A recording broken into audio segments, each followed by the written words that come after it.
Hey hello guys, welcome back. അഭിഷേകാണ്. So guys നമ്മുടെ ഇന്നത്തെ വീഡിയോ നമ്മുടെ ഡോമിനാറിൻ്റെ ഓണർഷിപ്പ് റിവ്യൂ വീഡിയോ ആണ് കേട്ടോ. നമ്മുടെ റിവ്യൂ സീരീസിൽ ഫസ്റ്റത്തെ വീഡിയോ ആണ്.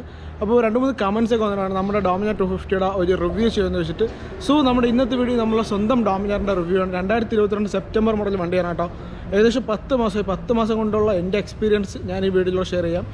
വലുതായിട്ടൊന്നും പ്രതീക്ഷിക്കുന്നുണ്ട്. എനിക്ക് വന്നിട്ടുള്ള എക്സ്പീരിയൻസാണ് ഞാൻ ഈ വീഡിയോയിൽ ഷെയർ കേട്ടോ. സോ നമ്മുടെ വീഡിയോയിലോട്ട് പോകുന്ന നമ്മുടെ ചാനൽ ആദ്യമായിട്ടാണ് ആരെയും കാണുന്നതെങ്കിൽ ചാനൽ ഒന്ന് സബ്സ്ക്രൈബ് ചെയ്യുക, തൊട്ടടുത്താണെന്ന് ബെല്ലൈക്കൺ തന്നെ എനേബിൾ ചെയ്യുക. എങ്കിൽ മാത്രമേ നമ്മൾ അപ്ലോഡ് ചെയ്ത പുതിയ പുതിയ നോട്ടിഫിക്കേഷൻ ലഭിക്കത്തുള്ളൂ.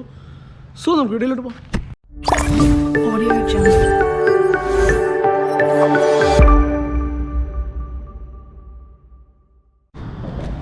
ഗൈസ്, അപ്പോൾ ഇതാണ് നമ്മൾ റിവ്യൂ ചെയ്യാൻ പോകുന്ന വണ്ടി കേട്ടോ. 2022 സെപ്റ്റംബർ മോഡൽ വണ്ടിയാണ് കേട്ടോ. 2022 സെപ്റ്റംബർ മോഡലിൽ ഇറങ്ങിയ വണ്ടിയാണ്. റെഡ് ആൻഡ് സിൽവർ കോംബോയാണ് വണ്ടി വരുന്നത്. വണ്ടി ഇപ്പോൾ എടുത്തിട്ട് കറക്റ്റ് 10 മാസമായിട്ടുണ്ട് കേട്ടോ. റെഡ് ആൻഡ് സിൽവർ കോംബോയിൽ വരുന്ന വണ്ടിയാണ് ഇത്. വണ്ടിയുടെ കളർ സ്കീമൊക്കെ എന്ന് വെച്ചാൽ ഇതാണ്. നമുക്ക് നോക്കി തന്നെ കാണാം, നല്ല കിഡിലൻ കളർ സ്കീമിലൊക്കെയാണ് വരുന്നത്. നമുക്ക് റിവ്യൂലോട്ട് പോകും. നമ്മുടെ ആദ്യം തന്നെ നമ്മുടെ ഫ്രണ്ടിൽ നിന്നാണ് തുടങ്ങേണ്ടത്. ഫ്രണ്ടിൽ നിന്ന് തുടങ്ങുമ്പോൾ നല്ലൊരു മാസ്ക് ഒക്കെ വരുന്നുണ്ട്. വിൻഡ് ബ്ലാസ്റ്റ് ഒട്ടും പിടിക്കാത്ത മാസ്കാണ് കേട്ടോ. ഭയങ്കര വിൻഡ് ബ്ലാസ്റ്റാണ്. ഉപയോഗം ഇല്ല എന്ന് എനിക്ക് പറയാൻ പറ്റൂ. കാരണം ഒരു ലുക്കിന് വേണ്ടി വരുന്നൊരു മാസ്ക്, അത്രേ ഉള്ളൂ. അടുത്തായിട്ട് വരികയാണെങ്കിൽ ഹെഡ്ലൈറ്റ്. വിഷയം ഹെഡ്ലൈറ്റാണ്. ഇതിൻ്റെ ഹെഡ്ലൈറ്റിനെ പറ്റി ഞാൻ എടുത്തു വരേണ്ട ആവശ്യമില്ല. അത്യാവശ്യം ബൈക്കിലൊക്കെ നല്ല അത്യാവശ്യം വിസിബിലിറ്റി ചേർന്ന ഒരു ഹെഡ്ലൈറ്റ് ആണ് ഡോമിനാർ ഞാനായിട്ട്. സംഭവം നല്ല ഹെഡ്ലൈറ്റാണ്. LED ആണ് വരുന്നത്. പ്രൊജക്ടറും കാര്യങ്ങളും പിന്നെ നമ്മുടെ LED സ്ട്രിപ്പും കാര്യങ്ങളൊക്കെ വരുന്നൊരു ഹെഡ്ലൈറ്റാണ്. അടുത്ത് നോക്കുകയാണെങ്കിൽ മൾഗാർഡാണ്. ഇത് ഞാൻ അതായത് ഒരു സ്റ്റേ വെച്ച് നമ്പർ പ്ലേറ്റ് ഹോൾഡ് ചെയ്തിട്ടുള്ളതാണ് കേട്ടോ. ഇത് JB റൈസിങ്ങിൻ്റെ സ്റ്റേ ആണ് വെച്ചിട്ടുള്ളത്. അത്യാവശ്യം സ്ട്രോങ് ആയിട്ടുള്ള സ്റ്റേ തന്നെയാണ്. നമ്പർ പ്ലേറ്റ് സ്റ്റോക്ക് വരുമ്പോൾ ഇവിടെയാണ് വരുന്നത്. അതിൻ്റെ ഒരു ലുക്കിന് ഒരു വ്യത്യാസം വരും കേട്ടോ. അതുകൊണ്ട് നമ്മൾ എക്സ്ട്രാ സ്റ്റേ അടിച്ച് ഇവിടെ നമ്പർ പ്ലേറ്റ് സെറ്റ് ചെയ്തിട്ടുണ്ട്. അടുത്ത് നോക്കുവാണെങ്കിൽ വണ്ടിയുടെ മഡ് ഗാർഡാണ്. അത്യാവശ്യം നല്ല സ്ട്രോങ് ആയിട്ടുള്ള മഡ് ഗാർഡ് തന്നെയാണ്. പക്ഷേ സ്ട്രോങ്ങിൽ പറയുമ്പോൾ ഇവിടെ മഡ് ഗാർഡ് സ്ട്രോങ് അല്ല കേട്ടോ. ഒരു ഫൈബർ പീസാണ് വരുന്നത്. ഇവിടെ ഒട്ടും സ്ട്രോങ് അല്ല. അടുത്ത് ഫ്രണ്ടിലെ ടയറാണ്. ഫ്രണ്ടിലെ ടയർ സൈസ് വരുമ്പോൾ 100/80/17 ഫ്രണ്ടിലെ ടയർ സൈസ് വരുന്നത്. ട്യൂബ്ലെസ് ടയറാണ്. 100/80/17 ഫ്രണ്ടിലെ ടയർ സൈസ് വരുന്നത്. അടുത്തായിട്ട് നമ്മൾ പറയുമ്പോൾ നമ്മുടെ USD ഫോർക്കാണ്. 37mm USD ഫോർക്കാണ് ഫ്രണ്ടിൽ വരുന്നത് കേട്ടോ. ഭയങ്കര ബൾക്കി ആയിട്ടുള്ള USD ഒന്നുമല്ല. സംഭവം ഒരു ഷോർട്ട് USD ആണ്. 37mm USD ഫോർക്കാണ് വരുന്നത്. ഫ്രണ്ട് ബ്രേക്കിലോട്ട് നോക്കുകയാണെങ്കിൽ 300mm ഡിസ്ക് പ്ലേറ്റാണ് ഫ്രണ്ടിൽ വരുന്നത്. സിംഗിൾ ചാനൽ ABS ആണ്. ഡ്യുവൽ ചാനലിലോട്ട് കൺവേർട്ടബിൾ ആണ്. ഫ്രണ്ടിൽ വരുന്നത് 300mm ഡിസ്ക് പ്ലേറ്റാണ്. പിന്നെ അലോയൊക്കെ നോക്കുകയാണെങ്കിൽ ഡയമണ്ട് കട്ട് അലോയ് അല്ല. പക്ഷേ നമ്മുടെ ഡോമിനാർ 400 വരുന്ന അതേ അലോയാണ്. പക്ഷേ ഡയമണ്ട് കട്ടല്ല, അത്രേ ഉള്ളൂ. പിന്നെ നോക്കുകയാണെങ്കിൽ വണ്ടിയുടെ മീറ്റർ ലോട്ടാണ്. മീറ്റർ ലോട്ട് എന്ന് വെച്ചാൽ ഒത്തിരി സ്പെസിഫിക്കേഷൻസ് ഉണ്ട്. അതൊക്കെ നമുക്ക് ലാസ്റ്റ് പറയാം. പിന്നെ നോക്കുകയാണെങ്കിൽ വണ്ടിയുടെ ടോട്ടൽ ഫ്രണ്ടിൽ നിന്നാണ് ലുക്കാണ്. അത്യാവശ്യം നല്ല സ്ട്രോങ് ആയിട്ടുള്ള ഹാൻഡിലും നല്ല മിററും തരുന്നുണ്ട്. മിറർ എന്ന് വെച്ചാൽ വൈബ്രേഷൻ തീരെ ഇല്ലാത്ത മിററാണ്. അലോയ് മിററാണ്. സോ വൈബ്രേഷൻ വരില്ല. പിന്നെ ഞാൻ ചെയ്തിട്ടുള്ളത് വെച്ചാൽ JB റൈസിങ്ങിൻ്റെ തന്നെ ഒരു മൊബൈൽ ഹോൾഡർ ചെയ്തിട്ടുണ്ട്. പിന്നെ നോക്കുകയാണെങ്കിൽ വണ്ടിയുടെ ഫ്യൂൽ ടാങ്ക് കപ്പാസിറ്റിയാണ്. 13 ലിറ്ററിൻ്റെ ഫ്യൂൽ ടാങ്ക് കപ്പാസിറ്റി ഉള്ള ഒരു ടാങ്കാണ് കേട്ടോ. സംഭവം മൈലേജും കാര്യങ്ങളൊക്കെ ഞാൻ വണ്ടിയുടെ റൈഡിങ് റിവ്യൂവിൽ പറയാം. 13 ലിറ്ററിൻ്റെ ഫ്യൂൽ ടാങ്ക് കപ്പാസിറ്റി വരുന്ന ഒരു ടാങ്കാണ് വരുന്നത്. ഫ്രണ്ടിൽ നോക്കുകയാണെങ്കിൽ റേഡിയേറ്ററൊക്കെ വരുന്നുണ്ട്. അത്യാവശ്യം നല്ല കൂളൻ്റൊക്കെ മെയിൻറ്റെയിൻ ചെയ്ത് നടക്കുന്നുണ്ട്. ഫ്രണ്ടിൽ നോക്കുകയാണെങ്കിൽ നല്ല റേഡിയേറ്ററാണ്. അടുത്തായിട്ട് നോക്കുകയാണെങ്കിൽ ക്രാഷ് ഗാർഡാണ്. ക്രാഷ് ഗാർഡ് തീരെ കട്ടി കുറഞ്ഞ, അതായത് വെറും അകമൊക്കെ വെറും പൊള്ളായിട്ടുള്ള ഒരു ക്രാഷ് ഗാർഡാണ് കേട്ടോ. ഒട്ടും സ്ട്രോങ്ങസ്റ്റ് അല്ല. വണ്ടി ഒന്ന് ചരിഞ്ഞ് വീണാൽ തന്നെ ക്രാഷ് ഗാർഡ് ബെൻഡാവും. ഒട്ടും സ്ട്രോങ്ങസ്റ്റ് അല്ലാത്തൊരു ക്രാഷ് ഗാർഡാണ്. ആഫ്റ്റർ മാർക്കറ്റ് ക്രാഷ് ഗാർഡൊക്കെ ഒത്തിരി കിട്ടുന്നുണ്ട്. ഞാൻ എന്തായാലും ഇത് മാറ്റി ആഫ്റ്റർ മാർക്കറ്റ് ഒരു ക്രാഷ് ഗാർഡ് എടുത്ത് കയറ്റാനായിട്ട് ശ്രമിക്കുന്നുണ്ട്. പിന്നെ നമ്മുടെ ബജാജിൻ്റെ സ്വന്തം DTSA ട്വിൻ സ്പാർക്ക് എഞ്ചിനാണ് പറഞ്ഞത് കേട്ടോ. അത് മെൻഷൻ ചെയ്തിട്ടുണ്ട്. DTSA twin spark engine fuel injection വരുന്നൊരു വണ്ടിയാണ്. ഇവിടെയാണ് നമ്മുടെ ഓയിലൊക്കെ ഫില്ല് ചെയ്യുന്നത്. സോ അടുത്തായിട്ട് നമ്മൾ നോക്കുകയാണെങ്കിൽ വണ്ടിയുടെ സൈലൻസറാണ്. ഡബിൾ ബാരൽ എക്സോസ്റ്റ് ആണ് കേട്ടോ. വണ്ടിയുടെ സൈഡ് ലുക്ക് നോക്കി തന്നെ കാരണം ഡബിൾ ബാരൽ എക്സോസ്റ്റ് വരുന്ന സൈലൻസർ തന്നെയാണ്. പിന്നെ നോക്കുകയാണെങ്കിൽ വണ്ടിയുടെ സീറ്റാണ്. സീറ്റിലോട്ട് നോക്കുകയാണെങ്കിൽ പില്ലിയനും റൈഡർക്കും ഒരുപോലെ തന്നെ കംഫർട്ട് തരുന്ന സീറ്റ് തന്നെയാണ്. കാരണം ബാക്കിലൊരു ഗ്രാബ് റെയിലൊക്കെ വരുന്നതുകൊണ്ട് തന്നെ അത്യാവശ്യം നല്ലൊരു സീറ്റിംഗ് കപ്പാസിറ്റിയാണ് തരുന്നത്. അടുത്ത് നോക്കുകയാണെങ്കിൽ വണ്ടിയുടെ ബാക്കിൽ ടെയിൽ ടൈഡാണ്. ടെയിൽ ടൈഡ് നോക്കുമ്പോൾ അത്യാവശ്യം നല്ല ചെളിയൊക്കെ അടിച്ച് കയറാതിരിക്കാനുള്ളൊരു മഡ് ഫ്ലാപ്പൊന്നും തരുന്നില്ല. എന്നാലും മഴയത്ത് വലുതായിട്ട് ചെളിയൊന്നും അടിച്ച് കയറുന്നില്ല. ഇവിടെയൊക്കെ ചെളി അടിച്ച് കയറും. പക്ഷേ മുകളിലോട്ട് പില്ലിയണൊന്നും ചെളി അടിച്ച് കയറാത്തൊരു സെറ്റപ്പ് പറഞ്ഞുകൊണ്ട് ടെയിൽ ടൈഡ് ഞാൻ കട്ട് ചെയ്തിട്ടില്ല. പിന്നെ നമ്മൾ LED ഇൻഡിക്കേറ്റേഴ്സാണ്. 4 ഇൻഡിക്കേറ്റേഴ്സ് LED ഇൻഡിക്കേറ്റേഴ്സാണ് വരുന്നത്. ഇവിടെ നോക്കുകയാണെങ്കിൽ ഒരു റിഫ്ലക്ടറൊക്കെ തരുന്നുണ്ട്. പിന്നെ ഇവിടെ ഒരു ലൈറ്റൊക്കെ വരുന്നുണ്ട് കേട്ടോ. സംഭവം ഇവിടുത്തെ നമ്പറൊക്കെ കാണാനായിട്ട് ലൈറ്റൊക്കെ വരുന്നുണ്ട്. ബാക്കിലാണ് ഏറ്റവും വലിയ പോരായ്മ ഇരിക്കുന്നത് കേട്ടോ. കാരണം ബാക്ക് ടയർ സൈസ് വരുന്നത് വെച്ചാൽ 130/70/17 ടയറാണ് ബാക്കിൽ വരുന്നത് കേട്ടോ. റേഡിയൽ ടയർ ഞാൻ MRF ആണ് കമ്പനി പ്രൊവൈഡ് ചെയ്യുന്ന ടയർ. സ്റ്റോക്ക് ടയർ MRF ആണ്. പക്ഷേ ഭയങ്കര ഷോർട്ടായിട്ടുള്ള ഒരു ടയറാണ് കേട്ടോ. ഇവിടെ നോക്കി തന്നെ കാണാം വണ്ടിയുടെ ആ ഒരു ബാക്ക് ലുക്ക് ഫുള്ള് പോണത് ഈ ടയറിലാണ് കേട്ടോ. കാരണം ഭയങ്കര ഷോർട്ടാണ്. 130 ടയർ സൈസ് എന്ന് പറയുമ്പോൾ എല്ലാവർക്കും അറിയാം. കാരണം ഒട്ടുമിക്ക ഡോമിനർ 250 ഓണേഴ്സും വണ്ടി സെക്കൻഡ് സർവീസ് ഒക്കെ കഴിയുമ്പോൾ ആദ്യം ചേഞ്ച് ചെയ്യുന്ന കാര്യമാണ് ടയർ കേട്ടോ. നോക്കിയാൽ തന്നെ കാണാം 130 70 17 MRF ടയറാണ് സ്റ്റോക്ക് ടയർ കമ്പനി പ്രൊവൈഡ് ചെയ്യുന്നത്. നൈലോ ഗ്രിപ്പ് പറഞ്ഞ ടയർ തന്നെയാണ് സംഭവം. ടയർ ഓക്കെയാണ്, പക്ഷേ ടയറിൻ്റെ സൈസ് ഭയങ്കര ഷോർട്ടാണ് കേട്ടോ. സംഭവം ഞാനും ഇനിയിപ്പോൾ ഇതിൻ്റെ ടയർ എന്തായാലും ചേഞ്ച് ചെയ്യുന്നുണ്ട്. ചേഞ്ച് ചെയ്ത് അതിൽ ഏറ്റവും വലിയൊരു പോരായ്മ പിന്നെയും പറയാനുള്ളത് വണ്ടിയുടെ അലോയ് ആണ് കേട്ടോ. സംഭവം ഇതിൽ മാക്സിമം നമുക്ക് 150 സൈസ് ടയർ സൈസ് വരെ ഇടാൻ പറ്റുള്ളൂ. അതിനപ്പുറം ഇട്ടാൽ ഇവിടെ പിടിക്കുന്നത് മാത്രമല്ല നമ്മുടെ മഡ് ഫ്ലാപ്പും പിടിക്കും.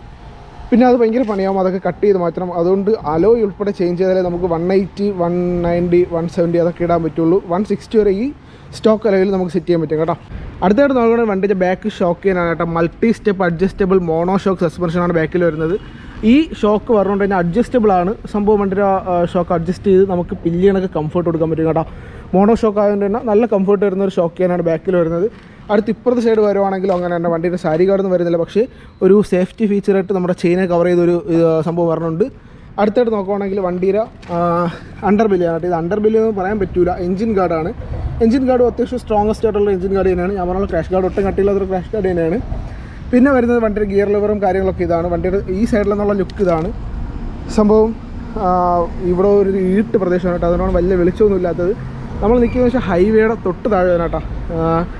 ഇവിടെ അത്യാവശ്യം നല്ല വിസിബിലിറ്റി ഒക്കെ കിട്ടുന്നുണ്ട്. സോ ഇതാണ് വണ്ടിയുടെ ഓവറോൾ ലുക്ക് എന്ന് പറയുന്നത്. നമുക്കപ്പോഴും ഈ മീറ്ററിലോട്ട് പോകാം. മീറ്ററിലോട്ട് പോവുകയാണെങ്കിൽ ഇവിടെയാണ് നമ്മുടെ കീ സോക്കറ്റ് വരുന്നത്. നല്ല അത്യാവശ്യം നല്ല നമുക്ക് കീ ഒക്കെ പെട്ടെന്ന് ഇടാൻ പറ്റുന്ന ഒരു സോക്കറ്റ് തന്നെയാണ്. ഈ വണ്ടി ഞാൻ നമ്മുടെ ഹാൻഡിൽ റൈസ് ചെയ്തിട്ടുണ്ട് കേട്ടോ. 1 ഇഞ്ച് ഹാൻഡിൽ റൈസർ വെച്ച് നമ്മൾ ഹാൻഡിൽ റൈസ് ചെയ്തിട്ടുണ്ട്. കാരണം അപ്പോഴേ നമുക്ക് ബാക്ക് പെയിനൊക്കെ കുറച്ചുകൂടി കുറഞ്ഞ് കിട്ടും കേട്ടോ. വണ്ടി കുറച്ച് അപ്രൈറ്റ് ആയിട്ടിരിക്കുമ്പോൾ കുറച്ചുകൂടി കുറഞ്ഞ് കിട്ടും നമുക്ക്. ഇതാണ് വണ്ടിയുടെ മീറ്ററിലോട്ട് വരുവാണെങ്കിലുള്ള സ്പെസിഫിക്കേഷൻസ്. കിലോമീറ്റർ വരുന്നുണ്ട്, ഓഡോമീറ്റർ വരുന്നുണ്ട്, ട്രിപ്പ് 1 ട്രിപ്പ് 2 എല്ലാം വരുന്നുണ്ട്. ടൈം വരുന്നുണ്ട്, സ്പീഡോമീറ്റർ വരുന്നുണ്ട്, RPM വരുന്നുണ്ട്, RPM ലിമിറ്റ് വരുന്നുണ്ട്, ഓയിലിൻ്റെ ഇതൊക്കെ വരുന്നുണ്ട്. പിന്നെ ABS വരുന്നുണ്ട്. ABS വാണിങ്ങും നമ്മുടെ ബജാജിൻ്റെ സ്വന്തം എംബ്ലവും ഒക്കെ നമുക്ക് ഇവിടെയാണ് കൊടുക്കുന്നത്. പ്രൈമറി മീറ്ററും സെക്കൻഡറി മീറ്ററും നമുക്കുണ്ട്. ഇനി നമുക്ക് മീറ്ററിലോട്ടുള്ള പോരായ്മകൾ പറയാം. മീറ്ററിലോട്ടുള്ള പോരായ്മകളിൽ നമ്മൾ ആദ്യം തന്നെ പറയാനുള്ളത് വണ്ടിയിലൊരു ഗിയർ ഇൻഡിക്കേഷൻ കൊടുത്തിട്ടില്ല എന്നുള്ളതാണ് കേട്ടോ. 6 സ്പീഡ് ഗിയർ ബോക്സ് വരുന്ന ഈ ഒരു വണ്ടിക്ക് കമ്പനി ഒരു ഗിയർ ഇൻഡിക്കേഷൻ കൊടുത്തിട്ടില്ല എന്നുള്ളതാണ് ഏറ്റവും വലിയ പോരായ്മ. അത് ഒരുപക്ഷെ അത് നമ്മുടെ റേറ്റൊക്കെ കുറച്ചതിൻ്റെ ഭാഗമായിട്ടായിരിക്കാം ഗിയർ ഇൻഡിക്കേഷൻ അവർ കൊടുത്തിട്ടില്ല. പക്ഷേ BS7 ഡോമിനറിൽ അവർ ഗിയർ ഇൻഡിക്കേഷൻ പ്രൊവൈഡ് ചെയ്യുന്നുണ്ട്. ആ ഫോട്ടോ ഞാൻ ഇവിടെ എവിടെയെങ്കിലും സൈഡിൽ ജസ്റ്റ് ഒന്ന് കൊടുക്കാം. ഗിയർ ഇൻഡിക്കേഷൻ കമ്പനി പ്രൊവൈഡ് ചെയ്യുന്നുണ്ട് കേട്ടോ. സംഭവം അത് BS6 ഓണേഴ്സിനൊക്കെ അതൊരു ബുദ്ധിമുട്ട് തന്നെയാണ്. പക്ഷേ എന്നിരുന്നാലും ഇനി എടുക്കുന്നവർക്ക് ആ ഒരു ബുദ്ധിമുട്ടില്ലല്ലോ, അത് നമുക്ക് സന്തോഷമുള്ള കാര്യം തന്നെയാണ് കേട്ടോ. കാരണം നമ്മുടെ വണ്ടികളുടെയൊക്കെ കുറ്റവും കുറവുകളൊക്കെ നികത്തി ഡോമിനർ ബജാജ് അവരുടെ ഡിസ്ട്രിബ്യൂഷൻസ് ആരംഭിക്കുന്നുണ്ട്.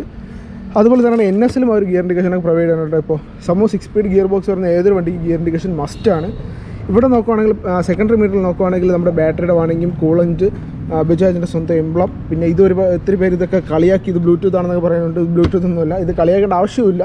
നമ്മുടെ ബജാജിൻ്റെ സ്വന്തം എംബ്ലം ആണ് കേട്ടോ. അല്ലാതെ മറ്റു വണ്ടികളെ പോലെ എല്ലായിടത്തും വാരി വലിച്ചിട്ട് ഇവർ എംബ്ലം ഒന്നും കൊടുത്തിട്ടില്ല. ആകെ സെക്കൻഡറി മീറ്ററിൽ മാത്രമേ കൊടുത്തുള്ളൂ. 400-ലാണെങ്കിൽ ഇതുപോലും അവർ കൊടുത്തിട്ടില്ല.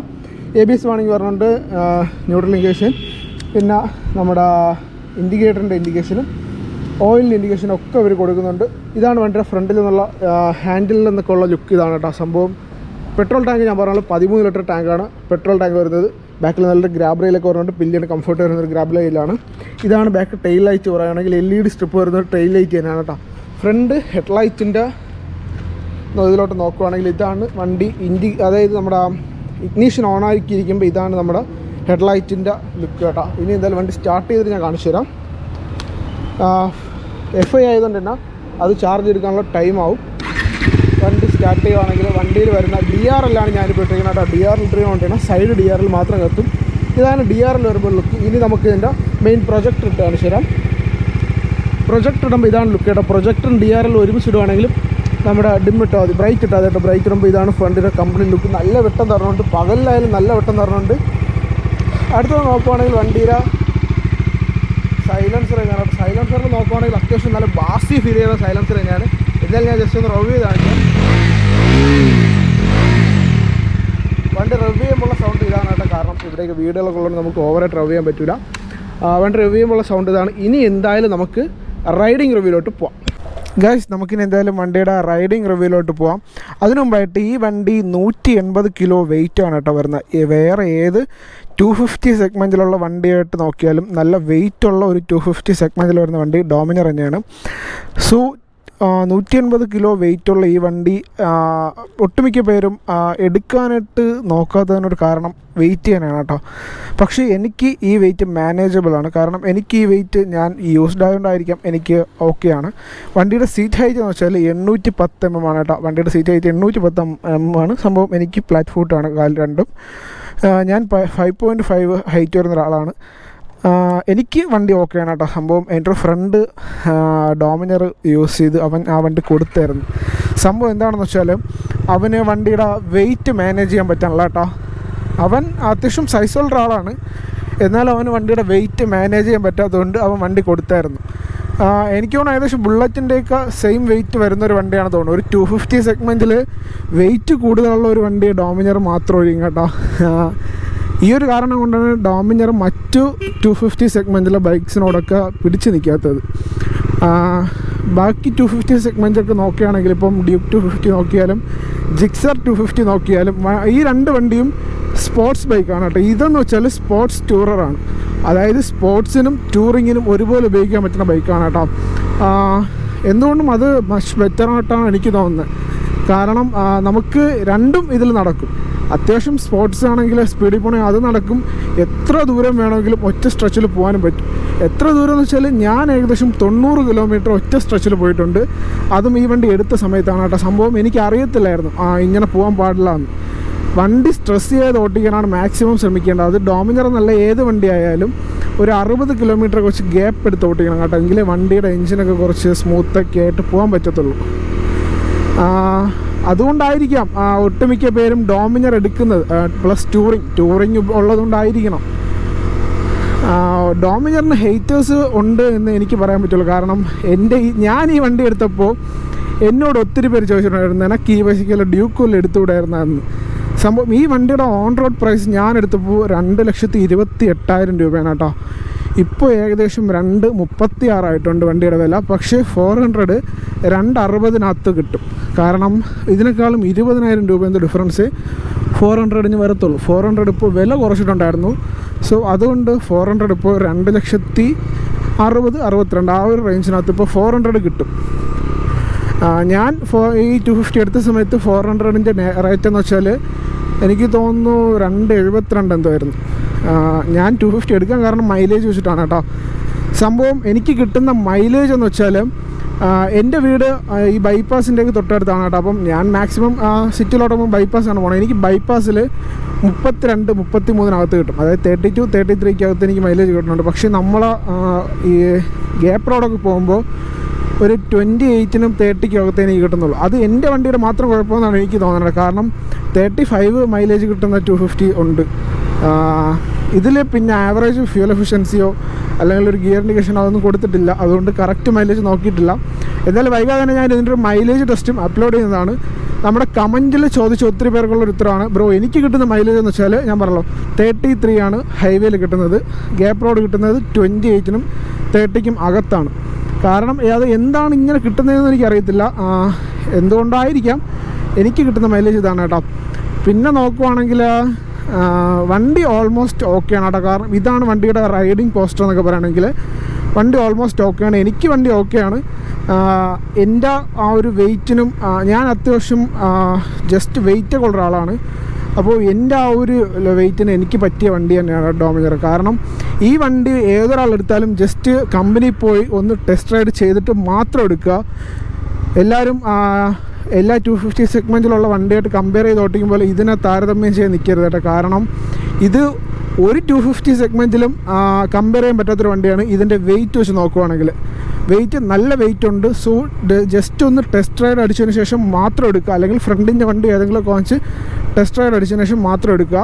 എനിക്ക് തോന്നുന്നു 400 ഇതിനേക്കാളും 4-5 കിലോൻ്റെ വ്യത്യാസം വരത്തുള്ളൂ. അത് കുറച്ചുകൂടെ വെയിറ്റ് കൂടുതലാണ്. കാരണം അത് USD4ക്ക് 40 mm ആണ്. അപ്പോൾ അതിൻ്റെ വെയിറ്റൊക്കെ കയറുന്നതുകൊണ്ടായിരിക്കണം. പിന്നെ വണ്ടി മാക്സിമം നീറ്റായിട്ട് കൊണ്ടു നടക്കാനായിട്ട് ശ്രമിക്കുക. പെയിൻറ്റ് സ്കീം ആണെങ്കിലും ഒക്കെ നീറ്റായിട്ട് കൊണ്ടു നടക്കാനായിട്ട് ശ്രമിക്കുക. എന്തായാലും എനിക്ക് അത്രയ്ക്ക് പറയാനുള്ളൂ. റിവ്യൂവിൽ ഞാൻ മാക്സിമം അത്ര ആഡ് ചെയ്തിട്ടുണ്ട്. പിന്നെ സർവീസ് കോസ്റ്റ് എനിക്ക് വരുന്നതെന്ന് വെച്ചാൽ ഫസ്റ്റ് സർവീസിന് എനിക്ക് വന്ന കോസ്റ്റ് എന്ന് വെച്ചാൽ 2500 രൂപയ്ക്കകത്താണ് കേട്ടോ. സെക്കൻഡ് സർവീസിലായപ്പോൾ സെയിം 2800-നകത്തൊക്കെ ആയി. തേർഡ് സർവീസ് ആയപ്പോൾ എനിക്ക് വന്നത് 3000 സംതിങ് ആയി. കാരണം തേർഡ് സർവീസിൽ എൻ്റെ വയറിംഗ് ഒക്കെ ചെറിയൊരു കംപ്ലയിൻ്റ് ഉണ്ടായിരുന്നു. സോ അതും ജസ്റ്റ് ഒന്ന് കവറപ്പ് ചെയ്തപ്പോൾ 3000 സംതിങ് ആയിട്ടുണ്ടായിരുന്നു. അത് വയറിങ്ങിൻ്റെ ഇതൊക്കെ പോയാൽ എനിക്ക് തോന്നുന്നു 2500-നകത്തൊക്കെ തന്നെ നിൽക്കണം. പിന്നെ സെക്കൻഡ് സർവീസിൽ കിലോമീറ്റർ ഓയിൽ ചേഞ്ച് ചെയ്യേണ്ട, പക്ഷേ ഞാൻ സെക്കൻഡ് സർവീസിൽ ഓയിൽ ചേഞ്ച് ചെയ്തിട്ടുണ്ടായിരുന്നു. അതുകൊണ്ടാണ് എനിക്ക് സെക്കൻഡ് സർവീസ് ആ ഒരു കോസ്റ്റ് വന്നത്. പിന്നെ നോക്കുവാണെങ്കിൽ വണ്ടിയിൽ വന്നിട്ടുള്ള പണി, ഞാൻ വണ്ടി എടുത്തിട്ട് എനിക്ക് വന്നിട്ടുള്ള പണി എന്ന് വെച്ചാൽ വണ്ടിയിൽ ടെൻഷനർ ഒരിക്കൽ മാറിയിട്ടുണ്ട്. ആ ടെൻഷനർ മാറിയെന്ന് വെച്ചാൽ വണ്ടി ഏകദേശം 3-4 ദിവസം ഞാൻ സർവീസ് സെൻറ്ററിൽ കൊണ്ട് വച്ചിരിക്കേണ്ടി വന്നിട്ടുണ്ടായിരുന്നു. ഞാൻ നമ്മുടെ പൈനിയർ സർവീസ് സെൻറ്ററിലാണ് കൊടുത്തത്, കണ്ണൈറ്റ് മുക്കുള്ള. കാരണം ഞാൻ ദീദിയിലാണ് കൊടുത്തുകൊണ്ടിരുന്നത്. അവിടെ നിന്നാണ് ഞാൻ വണ്ടി എടുത്തതും. ദീദി ഇപ്പോൾ ക്ലോസ് ചെയ്തു, സർവീസ് സെൻറ്ററും ഷോറൂം അവർ ക്ലോസ് ചെയ്തു. ഇപ്പോൾ പൈനിയർ അവർ തുടങ്ങിയെന്ന് തോന്നുന്നു അവിടെ കൈമനത്ത്. അപ്പം അവിടെ അവർ എൻ്റെ അടുത്ത് ഞാൻ ചോദിച്ചാൽ പറഞ്ഞത് അവർക്ക് വർക്കേഴ്സ് ഇല്ല, എഞ്ചിൻ പണിയുന്ന 2 പേരേ ഉള്ളൂ, 2 പേരും ഇല്ല, ലീവാണ് എന്നൊക്കെയാണ് അവർ പറഞ്ഞത്. ജസ്റ്റ് ഒരു ടെൻഷനർ മാറാൻ വേണ്ടിയിട്ട് അവർ 3 ദിവസമാണ് എൻ്റെ വണ്ടി അവിടെ വെച്ചിരുന്നത് കേട്ടോ. അതും സർവീസ് സെൻറ്ററിൻ്റെ കാര്യം പറയുകയാണെങ്കിൽ ഭയങ്കര മോശമാണ്. പക്ഷേ നമ്മളത് നോക്കിയിട്ടല്ല എടുത്തത്, നമ്മൾ വണ്ടിയുടെ ആ ഒരു സ്പെക്ക് നോക്കിയിട്ടാണ് നമ്മളെടുത്തത്. എന്തായാലും സർവീസ് സെൻറ്റർ കാര്യം ഞാനങ്ങ് വിട്ടു. പിന്നെ നോക്കുവാണെങ്കിൽ വണ്ടി എടുത്ത് 3 ദിവസം കഴിഞ്ഞപ്പോൾ എനിക്ക് വണ്ടിയിൽ എഞ്ചിൻ്റെ അവിടെ നിന്ന് ചെറിയൊരു ലീക്ക് ഉണ്ടായി. സംഭവം എന്ന് വെച്ചാൽ വണ്ടിയുടെ ഓയിൽ സിലിണ്ടർ ഉണ്ടല്ലോ, അവിടെ ഒരു നൂല് കയറി ക്ലോസ് ആയിരുന്നുകൊണ്ടാണ് കേട്ടോ. ആ നൂലെടുത്ത് അതൊന്ന് ജസ്റ്റ് പിന്നെയും ഒന്ന് ബീഡ് ചെയ്തെടുത്തപ്പോൾ അത് ഓക്കെ ആയി. അത് ഓട്ടത്തിനിടയിൽ നൂല് കയറിയതാണ്, അത് വേറെ ഇഷ്യൂ ഒന്നും വന്നില്ല. അപ്പോഴേ ഭയങ്കര സങ്കടമായിരുന്നു കേട്ടോ. ഈ വണ്ടി എടുത്ത് 3 ദിവസം കഴിഞ്ഞപ്പോൾ സർവീസ് സെൻ്ററിലായിരുന്നു. പിന്നെ വേറെ ഇഷ്യൂ ഒന്നും വന്നില്ല. വണ്ടിയിൽ ഇതുവരെ വേറെ ആക്സിഡൻറ്റ് കാര്യങ്ങളൊന്നും സംഭവിച്ചിട്ടില്ല. വണ്ടി എൻ്റെ കയ്യിൽ എനിക്ക് മാനേജ് ചെയ്യാൻ പറ്റുന്ന ഒരു വെയിറ്റ് തന്നെയാണ്. സോ ഡോമിനർ എടുക്കുന്ന എല്ലാവരുടെ അടുത്തും ഞാൻ പറഞ്ഞാൽ എനിക്ക് പറയാനുള്ള ഒരേ ഒരു കാര്യം എന്ന് വെച്ചാൽ ജസ്റ്റ് വണ്ടി ഒന്ന് ടെസ്റ്റ് ഡ്രൈവ് അടിച്ചതിന് ശേഷം മാത്രം എടുക്കാനായിട്ട് നിൽക്കുക. കാരണം ചുമ്മാ എടുത്തിട്ട് പണി വാച്ച് വയ്ക്കാതിരിക്കുന്നതിനേക്കാളും ടെസ്റ്റ് ഡ്രൈവ് അടിച്ചതിന് ശേഷം മാത്രം എടുക്കുക. പിന്നെ ഇനി BS7 ഒക്കെ ഇറങ്ങുന്നുണ്ട്. BS7 ഗിയർ ഇൻഡിക്കേഷനും ആവറേജ് ഫ്യൂൽ എഫിഷ്യൻസി ഒക്കെ അവർ കൊടുക്കുന്നുണ്ട്. കുറച്ചുകൂടെ മീറ്റർ കൺസോൾ കൂട്ടിയാണ് അവർ ചെയ്യുന്നത്. സോ BS7 ഇറങ്ങിയാൽ അത് എടുക്കാനായിട്ട് ശ്രമിക്കുക.